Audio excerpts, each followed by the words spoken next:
Alright, this time on Krusty Comics, we're going to be taking a look at DC's The Witching Hour.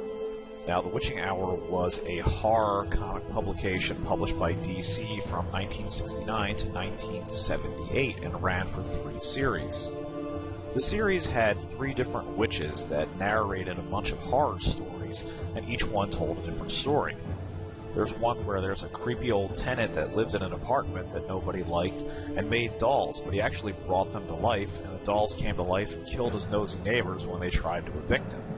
There's also another great story about this sculptor who was an artist, and he gets a hold of some possessed clay, and with each sculpture that he makes, it actually makes a murder happen in real life until the last one kills the person who sold him the clay and turns him into a sculpture himself. My personal favorite story is about a convict that escapes from jail and runs into the forest. He goes inside of this haunted house that knows his name and his whole history about his childhood.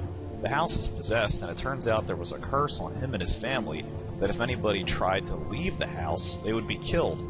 Later on, he's found just feet outside of the prison. So did he really strike his head and die immediately after he escaped?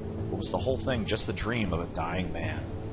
Alright guys, well thanks for taking a look this week at the cool series of horror comics from DC. These were a really big popular thing like Twilight Zone and Charlton comics during the 60s, 70s, and even the early 80s as horror comics were a really big promotion at that time.